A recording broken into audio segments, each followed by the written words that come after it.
weltare ɓiɓɓe fulɓe andu diine maɗa fedde heblo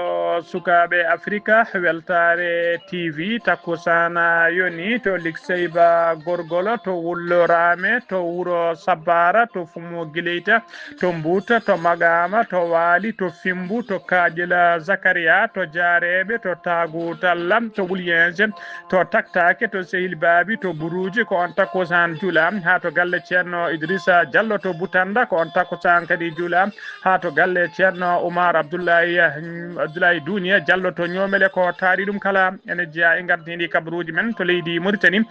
société cinéma mo Nouadhibou ɓe tottiri toon fodde temedde jeegom boowal woni tereŋaji wonande gollotoɓe mabɓe to leydi Sénégal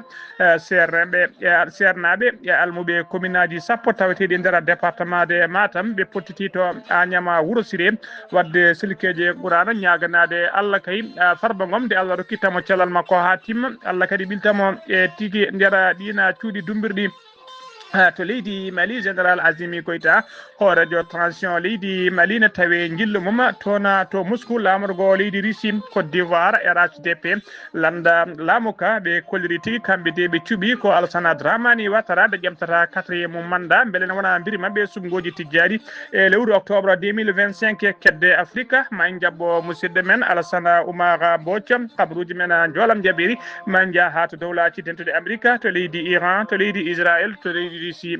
ma en kala kadi leyɗele arabeɓe bisimilla mone ketki hotodirte joni joni piren pacciren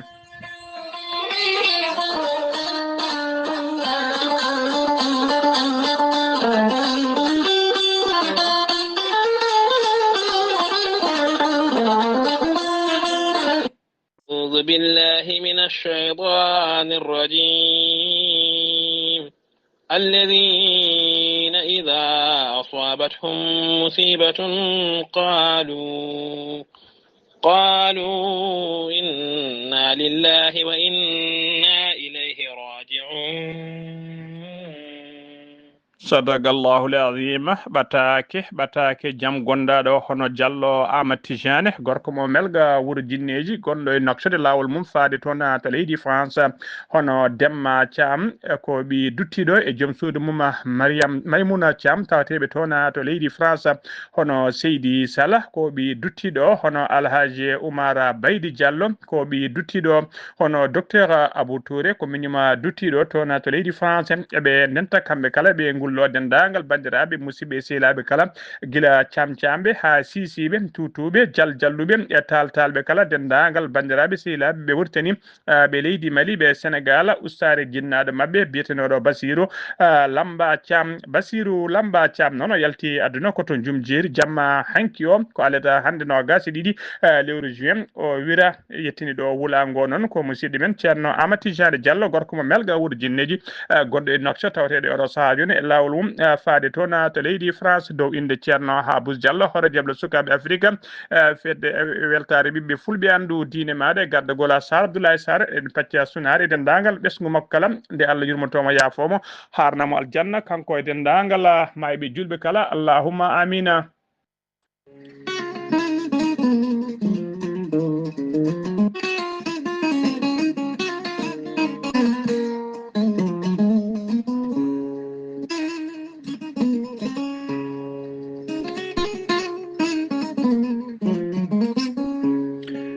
aadi bil aadi salade aadi ɓuri firtude aadi ceerno Amadou Tijane Diallo gorko mo melga wuuro jinneji wi ko firtata aadi mo adodire jande weltare ɓiɓɓe fulɓe andu diine maɗa weltare TV gorko mo melga wuuro jinneji ko gandu binde laaɓaɗo leɗɗe jaadiɗo ɓalawale danwal kala ceerno Amadou Tijane Diallo ko wittiyanke leɗɗe ko gando tawɗo gandal nder galle bamum ceerno Amadou Tidiane Diallo ene safara rafiji kewɗi ɗi jiiɗa cirolo gorko mo melga wuuro jinneji ene yawrana ɓen wonduɓe kista fibrome dogam sitta rewɓe ronkuɓe sowade rewɓe dartoraɓe wonduɓe gorko seyɗani kala ceerno Amadou Tidiane Diallo ne yawrana ɓen wonduɓe koyɗe musoje keeceji musoje ɓalli ƴakkoji ɓalli mutoji ɓutoji e ɓalli musoji kala ceerno Amadou Tidiane Diallo gorko mo melga wuuro jinneji ene yawrana ɓen wonduɓe prostate fiɗaɓe ustaraɓe gorago yawɓe yitade koye mumen wonduɓe dabruji weddaɓe korte kala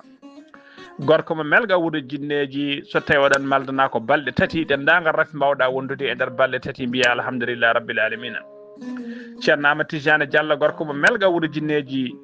ene yawrana ɓen wonduɓe prostate hay sinno prostate ma ala ko heddino so wonani opéré so tawi on jokkodiri joni joni mbiya alhamdulillah gorko mo melga wuuro jinneji e nder wittoji makko mo yiite safara jawranɗo fade waɗande kay ɓen wonduɓe estomac gorko mo melga wuuro jinneji oɗo saaha joni tawateɗo to Nouakchott laamugo leydi Mauritanie e ñalawma hande o noon mawo ƴettulano makko ndiwa ko fatu toon to leydi France kala jiɗɗo jokkodirde ceerno Amadou Tidiane Diallo gorko mo melga wuuro jinneji numéro makko leydi France mbatta ko 00 336 04 04 66 27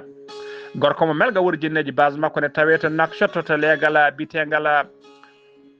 leegal biyetegal Samia noon woɗɗani commissariat tawi kadi ko commissariat mo Samia kala jiɗɗo jokkodirde e base makko to Nouakchott tawata donc ceerno Abdoulaye Diallo numéro mum ko 46 94 21 91 ceerno Amadou Tidiane Diallo gorko mo melga wuuro jinneji base makko ne tawe to Dakar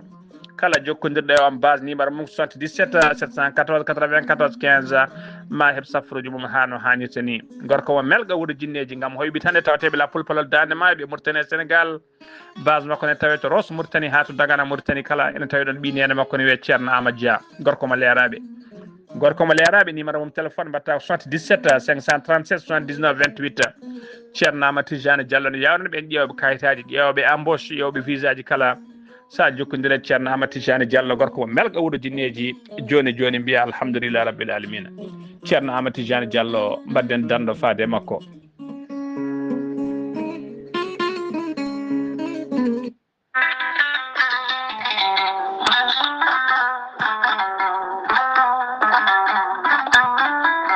an neɗɗo jambittowo ɓandu musoru ɓandu wuloru ɓandu jaaɗoru neɗɗo toƴiɗo mo ƴiƴam dogata e ɓandu mum joguiɗo AVC jogui cardiaque jokkodire gorel te joni joni mbiya alhamdulillah gorel te ko haako moƴƴo iwru ko to koridinoro ari ko wallude e safrude ha moñi kala yiito hen hoore muɗuma a neɗɗo toƴiɗo yahata juma yahata jama ɓandu musoru koyɗi musoje keeceji musoje joguiɗo AVC jogui cardiaque yogay ñabbuji goɗɗi kala sa jokkodire gorel te joni joni jiitoɗa hen hoore maɗa gorel te ko haako moƴƴo iwru ko to koridinoro ala rewam ala effet a yittat ko jamireɗa mbaɗa hen aɗa yara aɗa yiito cellal ɓandu maɗa sa yiɗi jokkodirde e gorel te jahata koto site mabɓe internet a mbaɗa www.gorelte.com ma janggan hoore maɗa kala ko gorel te safrata kala so tawi ko tongoɗe gorel te jiɗɗa hebde gonɗa koto leydi Mali Bamako jokkodirta koye Amadou Tidiane Keneme o tawete koto Badara Bogo mbatta ko 00 223 78 11 09 39 walla so tawi gonɗa koto ñorodi Sahela jokkodirta koye Dawouda Sare mbatta ko 00 223 72 68 11 54 so tawi gonɗa koto Dakar to an jokkodirta koye Baba Seka mbatta ko 77 882 71 02 so tawi noon gonɗa koto Zambi jokkodirta koye Abdoussalam Ba to Kittoya mbatta ko 00 260 07 62 00 93 83 so tawi gonɗa koto leydi France jokkodirta koye Haruna Ngayda mbatta ko 06 50 99 64 43 so tawi koto États-Unis de Amérique gonɗa jokkodirta koye Abousso Kawral Fouta Business +1 34 77 01 56 77 musidɓe tedduɓe gorel te ko safara ɓolo tan woni muɗuma.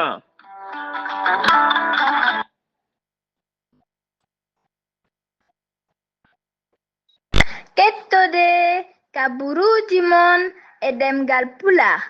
Afrique, Asie, Europe, Amérique, Moyen-Orient, Océanie. jam nyalle mon musidɓe tedduɓe heɗen gone dewo nogasi ɗiɗi lewru korse hitande ujunnaje ɗiɗi e nogasi joyya habruji mon e ɗemgal pular e sawta he ko musidɗo mon sehil mon haali abouba to karallagal ha mbawon yiide en to banggue nate e ɓosoje ko miñi men sehil men saydou abouba hono no mbirden e gardidi kabruji men ko to leydi Mauritanie pudorɗen to leydi Mauritanie sinim woni société nationale d' industrie e miniére mo leydi Mauritanie ɓe ummanima tigui tottirgol boowe tawi ko boowe galleji ndara no adi boni terengaji ɓe tottiri toon noon fodde kene qime ha temedde jeegom titre de propriété woni kayitaji galleji wonande faade golletoɓe mabɓe tawateɓe toon to Nouadhibou tawi kadi koye mbadi kay yidde wallude golletoɓe yidde kay moƴƴitinde gurdam mabɓe beele moni mabɓe foof ne wawi hebde galle mum to hoɗi hano hannirta ni yidde sinim noon ko kala gollotoɗe mabɓe kay mbiɗen yo heeb galle mum ha timma ko hono ɗum kadi woni koɓe mbanno ko sinima wanno to wuuro Zoyrada toon ɓe dokkirino toon fodde temedde jeegom boowal woni terrain wondude temedde jeegom logement tawi ko galleji mi haali tawi foof noon koye mbaadi tigui koɓe mbiyata GPM woni général pour la promotion immobilier tawi kadi ko filiale sinim kadi holliri kay jogui tigui ko sinim kadi holliri ene jogui kay yidde maade kay ene jogui tigui muya mawɗo yidde maade e logement ji e nder fodde kene ɓuumi ha ujunere logement e nder wuuro Nouadhibou ha to Zoyrade kala phase gadana o noon ko ma golte medde joyi ene gase jeenaya unité tawi ko résidentiel wonande goltoɓe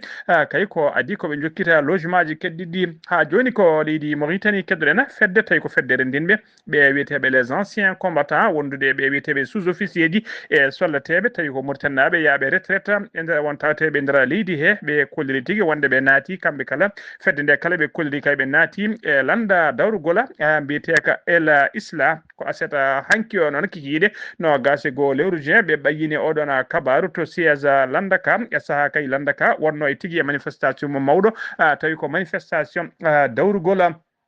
dendagal yimɓe bureau exécutif landaka noon e dendagal coordinateur uji régionaux ji e tawtorama tawtorede kadi hoorejo landaka kamɓe kala ɓe mbawi tawtorede kay oɗon cérémonie ɓe gardugol hoorejo landaka hono maître Mohamed Wula Talebna e tawtorede kadi yoga e gay kokkolli ardiɓe landaka Wula Talebna noon hoorejo landaka o holliri weltare makko mawde no fewi nadgol kay fedde ancien combattant ji e sous officier ji retraité ji nadde ɗumen kay e kaɗo landa o holliri noon ɗum ɗo ma ɓeydu kay mawninde ɗum ɗo kay ene ɓeyda himno tigui ne ɓeyda kay ɓeydude mawninde landaka o bisma maɓe noon e nder landaka o holliri kadi kamɓe kala noon kamɓe kala noon maɓe ndeddina doole mabɓe kay gam ɗoftude miijo hoorejo leydi ndi e wawde kay ɗoftude eɓɓoje woni projet ji hoorejo leydi ndi jogui hono Mohamed Cheikh Ghazouani yidde ɓamtude leydi ndi o holliri noon ɓeɗo holliri kay ɓeɗo kay hesɓe natɓe joni e landaka yo gandu wonde kay Mohamed Cheikh Ghazouani hoorejo leydi ndi ne watte mabɓe hakkillaji no fewi saabu kay fuɗɗima waylude gurdameje mabɓe holliri hen noon yeruji toɓɓe ɗiɗi toɓɓere arwaninde holliri kay wonde Mohamed Cheikh Ghazouani ko ari e laamu ko o waɗi tigui o doubli woni tigui kala retraité ko heɓanno ko o sowni ɗum cowe ɗiɗi kay woni double watti heeɓe ɗum tawi ko passion mum de retraité toɓɓere ɗiɗi ɓerde noon o nanniɓe kamɓe wonɓe retraité ɓe kala o wawi kay nawnandeɓe ha monen mabɓe kala heeɓa ko wiyete kanam woni carte assurance maladie beele so sellani walla so ɓesgu mum sellani ene wawa safrade hano hannirta ni ha joni ko leydi Mauritanie keddoɗen aseta hanki nogasi go lewru juin hitande ujunnaje ɗiɗi e nogasi go nogasi joyi hitande ujunnaje ɗiɗi nogasi joyi parquet général ɓayyini communiqué ko fati kay e gonka cellal woni tigui ko fati état de santé Mohamed Oula Abdel Aziz gonnoɗo hoorejo guendi Mauritanie ko rapport médical noon tawi ko docteur makko kanko Aziz ko ɓen tigui tigi mbawi tigi wadde oɗon rapport kañumen tigi mbawi kaya windude oɗon rapport bitaw ko docteur makko biteɗo Sayyida Mohamed Othmane kañuma windi rapport o caggal kayde o antirno to hôpital cardiologie mo Nouakchott rapport o noon ko jaftugol ɗaɓɓade kaye woni demande tawi ko namdal ngal parquet général wanno Aziz wadno kay caggal Aziz noon nde wanno opération caggal nde Aziz kay oppirno ñande 12 lewru juin hitande ujunnaje 2025 tawi kadi ko opération moɓe mbiyata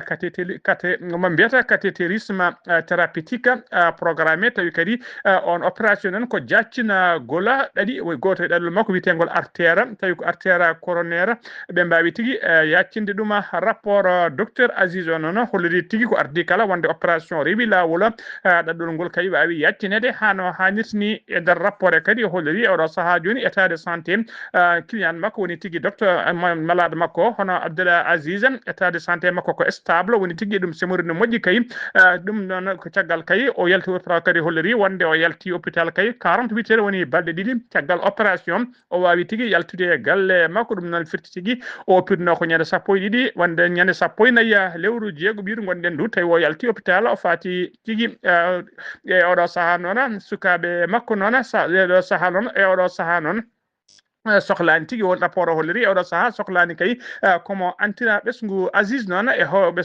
koreji makko kala e yaddi makko kamɓe kala noon e oɗo saaha joni ɓe mbawi tigi haɓrede ko fati état de santé cellal mabɓe makko to yarata ha joni ko leydi Mauritanie keɗen e oɗo saaha awo leydi Mauritanie wonno tigi koye fofte koɓe mbiyata kay saaha ko saaha kay saabu kay ko saaha mo liɗɗi ɓoccinta ko saaha kadi mo liɗɗi poti wiltude hano hannirta ni ɗum waɗi noon e oɗo saaha ɓe goni koyko wiyete période biologique woni dartinde kala ko faati awo on période noon fuɗɗino ko guila ñande 27 lewru avril hitande ujunnaje 2025 tawi kadi ko arrêté mo tongode ɓolum temedde capannayyi e joyyi woni 0445 on pause biologique noon timmat tigui ko gasata ha laaɓa ko ñande 2 lewru juillet dartono ndu hitande ujunnaje 2025 tawi hoyki e saaha kay e oɗo saaha noon awoɓe hewɓe kay nana jipta ɓe hen nana jipta caɓaleji mumen ɓe hen kadi nana mbaɗa entretien laaɗi mumen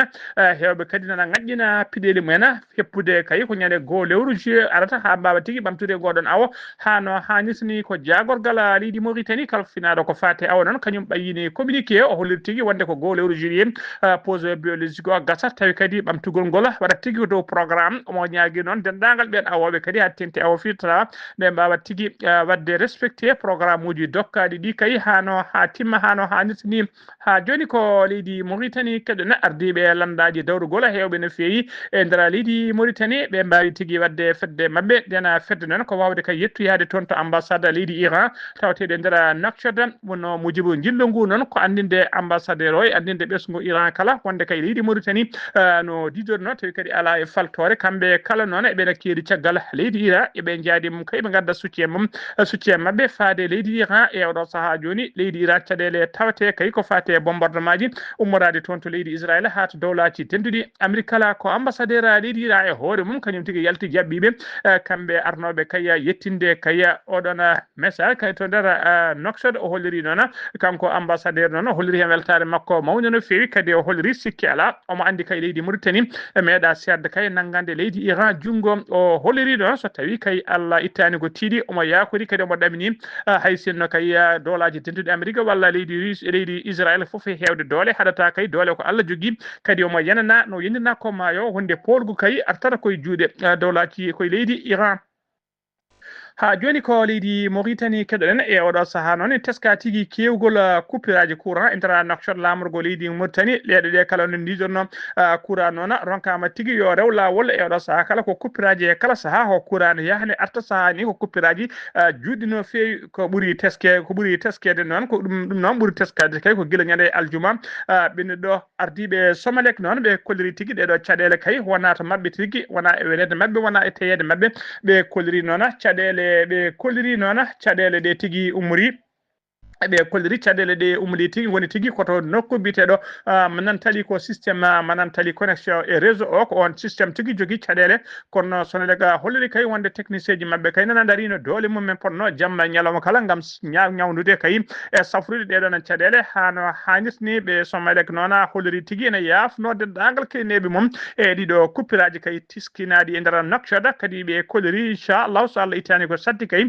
kay golle golleteɗe joni ma ɗum nattu ha laaɓa tawi kadi koko ɓuuri yawde ha joni ko leydi Mauritanie keɗoɗen aseta hanki no gasi go lewru juin woni korso hitande junnaji ɗiɗi e no gas joyi police mo politique mo nokcota ɓe mbaɗi convoqué ɓe dokki talkuru gardiɗo landa wiyete ka FPD woni front du pacte démocratique biteɗo Seydina Ali Wula Mohamed Khoune ko ancien ministre ɓe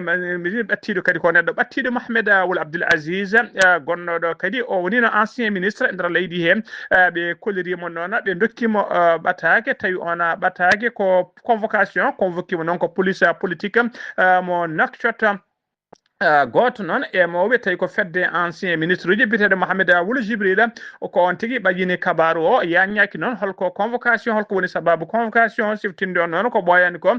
Wul Khouna koko ɓoyani ko Wul Khouna yaltuno e kaso caggal kay nde o wanno ko wiyete sous contrôle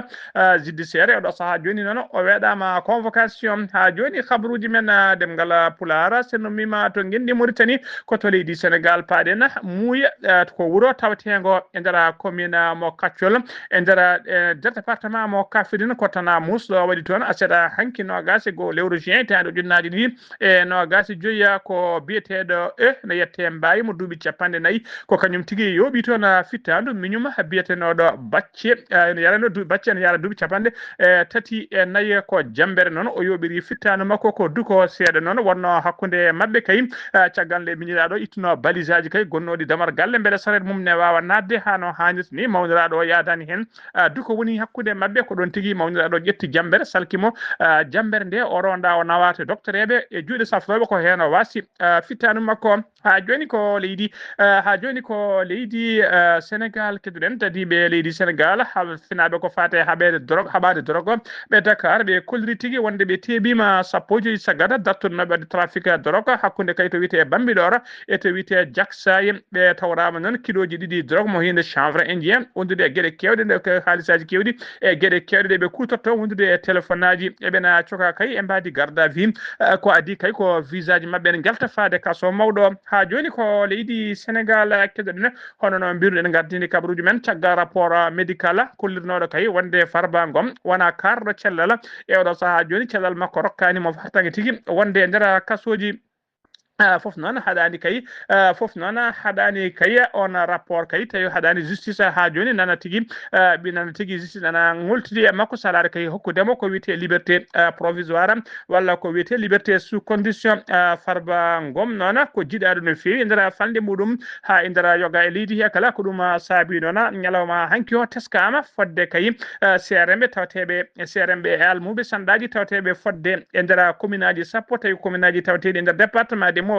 de Matam kamɓe kala noon ɓe pottiti aseɗa hanki o ɓe pottiti kay aseɗa hanki nogasi go lewru juin ɓe pottiti to wiyete Agnam Wuro Siré ɓe mbaɗi ɗon noon tawi woni sababu ngal ɗon pottikal noon ko joɗade jonde alliyankagal tawi ko jonde wadde silkeji alqurana ñagade Allah kay nde Allah rokkata Farba Ngom e dendagal ɓe cellani kala Allah rokkata ɓe cella men ha timma nde Allah kadi ɓiltata Farba Ngom e dendagal julɓe kala ɓiliɓe e juuɗe kasoji ceerno Hamme Madiakate ko kañuma wonno kay ñalawma hanki o nder jonde he kanko wonno porte parole mabɓe kamɓe joɗinoɓe nden jande o holliri kay wonde kay juɗagal julɓe to mbawi wonde kala nde bimbata anniyaji mumen nduwono kay Farba Ngom nde Allah rokkata ɗum cellal kañum julɓe kala nde Allah ɓiltatamo kadi e juuɗe kaso e tigui juuɗe justice leydi ndi o erima kadi kanko tigui hanko ceerno Hamme Madiakate o erima laamu leydi Sénégal oɗo saaha joni tinnoto yurmo Farba Ngom saabu ganda Farba Ngom wona celluɗo kay ɓe dokka ɗum hayso ko wiyete liberté sous condition mbeɗen wawa toppitade safaruji mum hano hannirta ni ha joni ko leydi Sénégal keɗoɗen jeyan hata fanle Kolda naɓen tawe sunare mawde no fewi jaltugol aduna cukko gonnoɗo cukko hooreje conseil département mabɓe wondude e joom suudu mum kamɓe ɗiɗo kala noon ɓe noɗɗidir tan ko waktuji seeɗa walla mintaji seeɗa ɓe jalti aduna ɗiɗo kala ɓe jalti aduna e nder 20 24 heures idi yaltude aduna non ko joom suudu makko biteɗo madame Ba ne ndiya Fatou Diallo o non hawrno kay Ela Diallo koto Dakar o wonano celluɗo oɗo saha kala joom galle makko noon biteɗo Aliou Seyni Ba kañum hoore mum wonano celluɗo ene tawetno e juuɗe safroɓe caggal kay nde wanno opération toon to hôpital opération noon ɓeydi tigui ɓe tampindemo kamɓe ɗiɗo kala noon woni debbo e joom galle mum kala noon mbiɗen e nder waktuji 24 woni nder ñalawma goto ɓe rendir tan ko mintaji seeɗa ɓe jalti aduna idi yaltude aduna noon ko debbo o caggal kay nde kureji ɗi ƴetti goto kiine nawtama toon to Kolda gam yidde wirnedemo koye lawol noon ɓe keeɓi appel téléphone am wonde kay joom galle o hono Aliou Seyni Ba kañum e hoore mum yalti aduna Aliou Seyni Ba noon kanko jaltude aduna o heɓano tigui kabaru kay ko tampere mum e rafi muɗum heɓano kabaru kay tintinede wonde joom suudu mum yaltino aduna ko ɗon tigui kakoye lawol kamɓe nawtannoɓe goski cuddiɗo o koye ngan saga ɓe keeɓi kabaru kay wonde Aliou Seyni ruttima e jomum famille o noon kamɓe kala ɓe kawri kay ɓaade kamɓe ɗiɗo kala ko ni Allah hoddiri nde ɓe paɗodirta kay ha goski Aliou Seyni kañumne adda to Kolda kamɓe ɗiɗo kala ɓe julda ko sanga 17 heures ɓe mbirta kadi saaha goto ɗena mbi tan nde Allah yurmotoɓe yaafoɓe harnaɓe aljanna kamɓe dendagal mayɓe julɓe kala allahumma amina ko leydi Sénégal ha joni keddoɗen jen ha to Linguére Patakuro ko wuro tawetego nder falde Linguére ko tana mus waɗi toon aseeda hanki o sanga 16 heures woni 4 heures kikiɗe ko gaynako goto ɗon tawa ɓoggol e dande mum ene welta e lekki wondani e wonki mum omo wiyetno Ifraka mo yarano duuɓi 17 brigade gendarmerie noon ari tigui waɗi constat mumen rokki yamirade kadi de sapeur pompier nawata goski to morgue hôpital Magatta Lo beele tigui autopsie ne waɗe goski ande tigui so tawi ko bartiɗo walla so tawi ko baraɗo koreji makko noon kanko gaynako battiɗo walla gaynako tawaɗo ene yalti aduna o hono biyetenoɗo Ifraka koreji makko kolliri tigui tinani tigui hay caɗele goto ɗe wondi ha tengti ka to banggue hakkille ɓe gandi kay hakkille one timmi haydara hen ala ko yawanno enquête noon udditama hen ha joni ko leydi Sénégal keɗoɗen guykaji ɗi hinde braquage ine jokki wadde kay nder falde Fadiga nder wuuro Fadiga janggu cakkitigo wadde toon kay koye boutique goto tawi ko boutique sérographie woni tigui ɓen windoɓe kay windoɓe binde joddi waɗoɓe dessin ngaji waɗoɓe mayoji e nder on boutique ɗon tawi kadi ko entrepreneur goto joom galum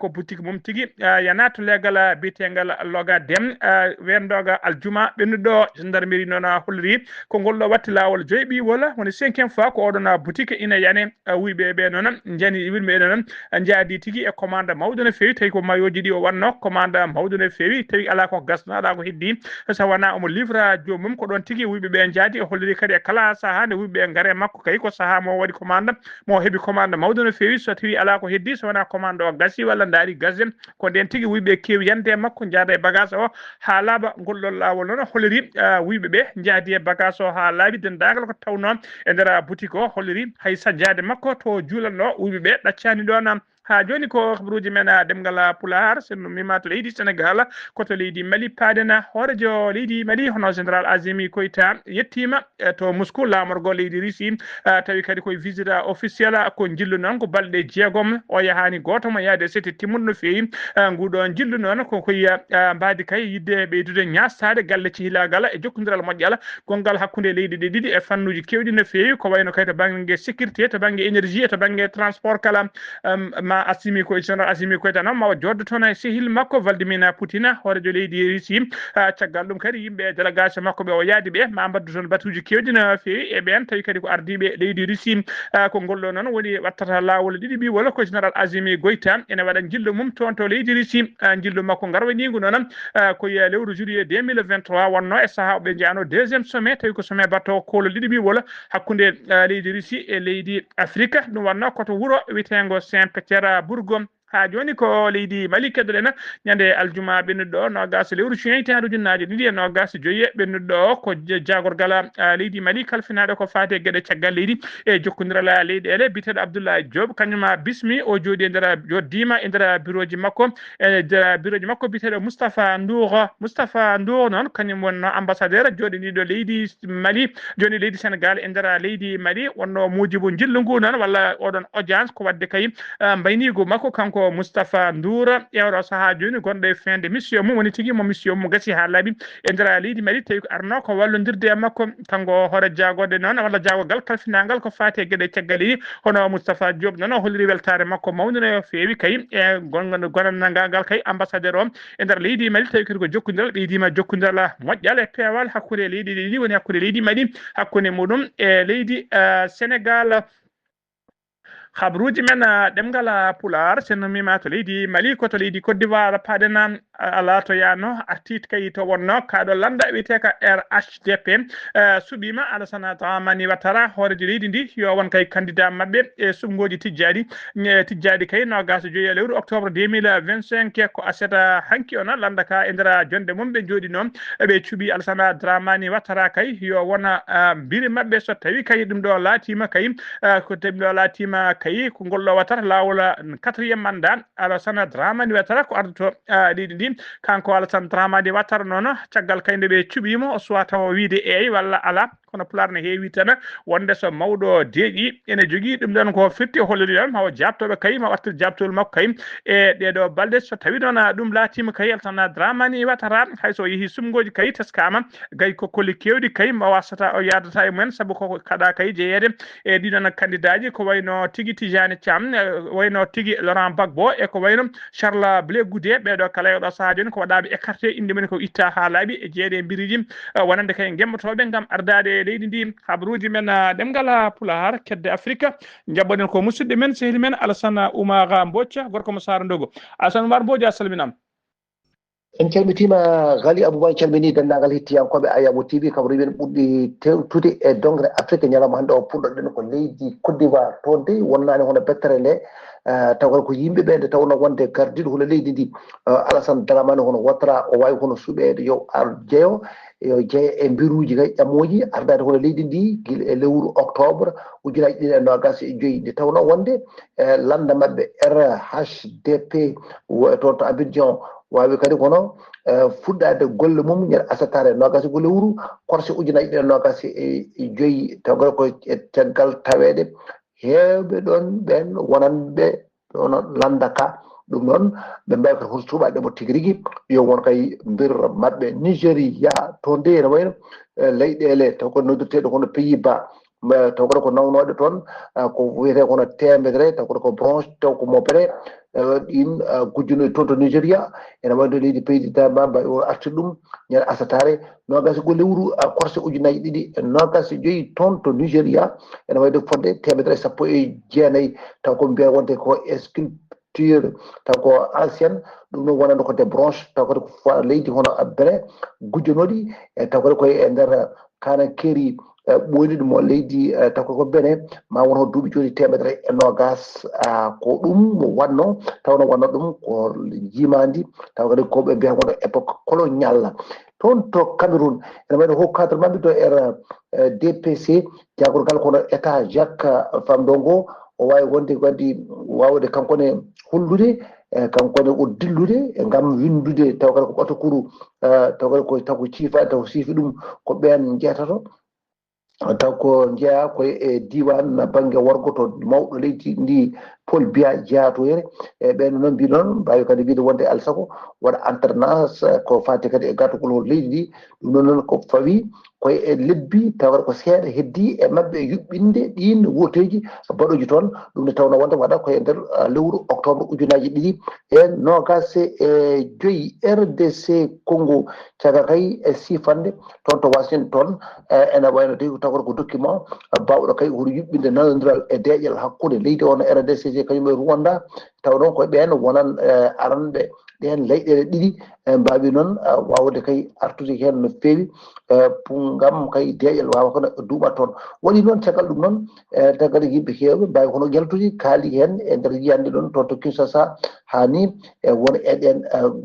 ɗin banggueji gam hollude kay taw kadi ko texte oɗon bawɗo kadi addude taw kadi ko fati kadi e lullo ngo ha wawi kadi e haalde kadi hen haalande mum gam kadi mata deƴƴal ene wawa kadi duumade eɗen leyɗele ɗiɗi woni Congo RDC o kañum e Rwanda ene waɗi tekkere e luuɓe hakkude mabɓe taw tawno wonde RDC Congo ene wiya wonde ko Rwanda wambi M23 ɗum ne oɗo saha ɓe jiiti ko deƴƴal ngal wawa kadi kono duumade toon ɗum noon ma won joni balɗe ɗiɗi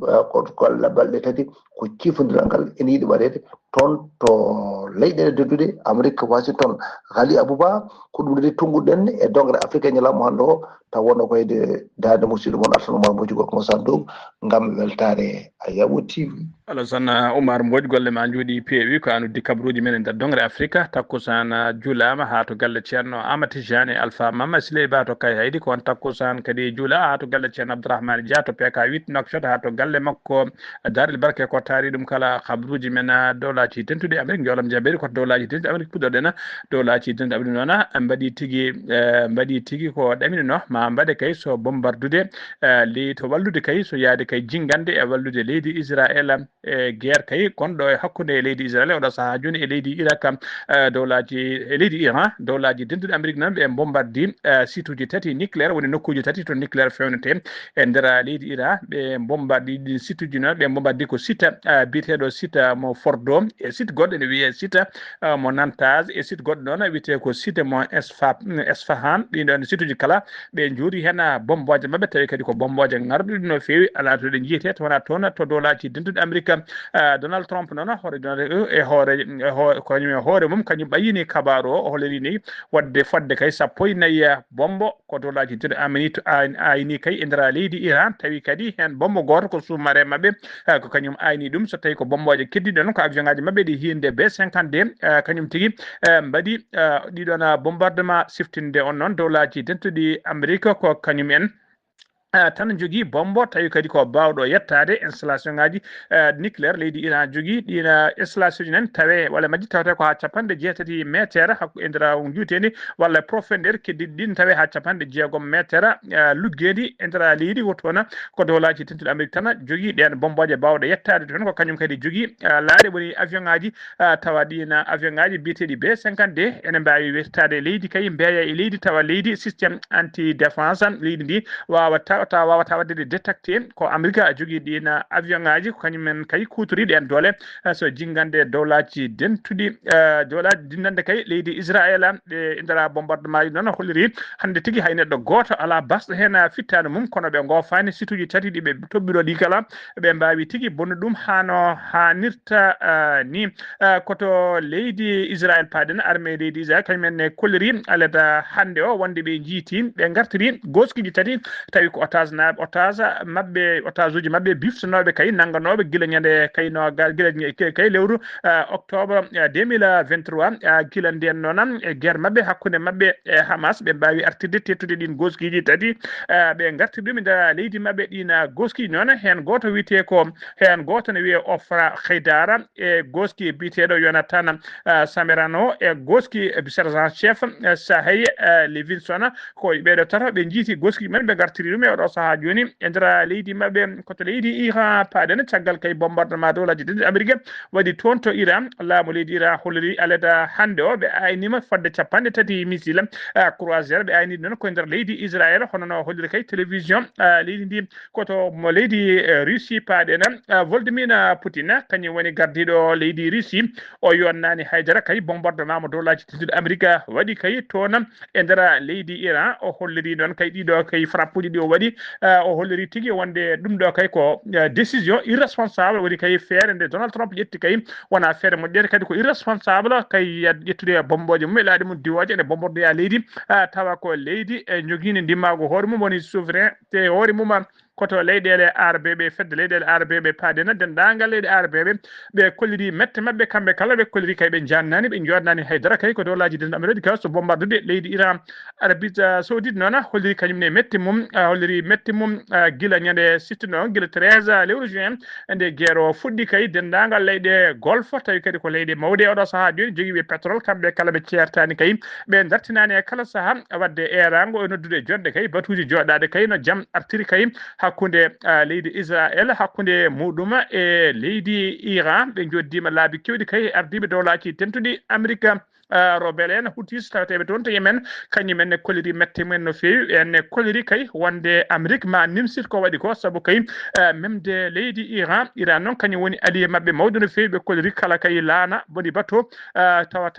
Amérique wirtika walla tawateka e nder mer rouge woni maayo waɗe o maɓe mbaɗi hen bombardement ji mabɓe hano hannirta ni ko noon kadi leydi Irak koddiɓe leydi Iran kañumen ne kolliri mette mumen no fewi ɓe jonnani oɗo bombardement ɓe beltaki hen haydara ko noon kadi fedde Hamas tawateɓe toon to Gaza nder Palestine kañum koye men kolliri metti mumen no fewi ɓe jonnani kay ɗiɗo bombardement ji ɗi dolaji tedde Amérique waɗi toon to leydi Iran musidɓe tedduɓe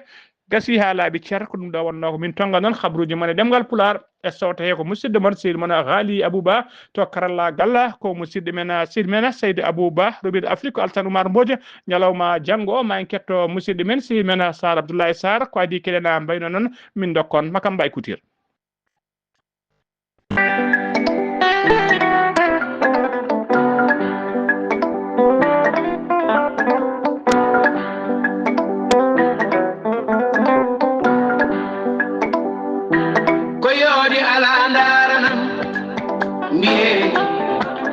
Mashallah, koyodi ala ndaranam biye kar mashallah, koyodi ala ndaranam biye kar mashallah, koyodi ala ndaranam biye kar mashallah.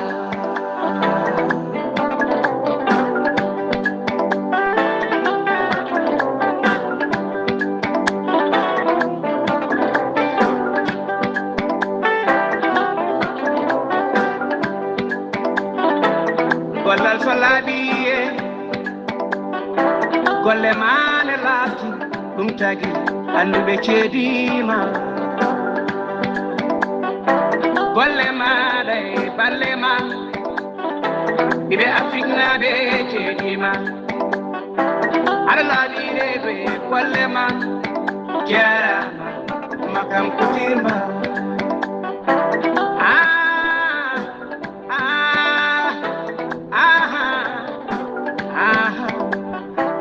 Amadou mo Baba Saydou Racine Ba ka lewru ala fayore mojo nene kumbakan jumama wona yeruba kijibini weltini wemnani sammoɓe kan yo jibinani ɓuraɗo jibinani yalta ko yoodi ala ndaranam mbiye kar machallah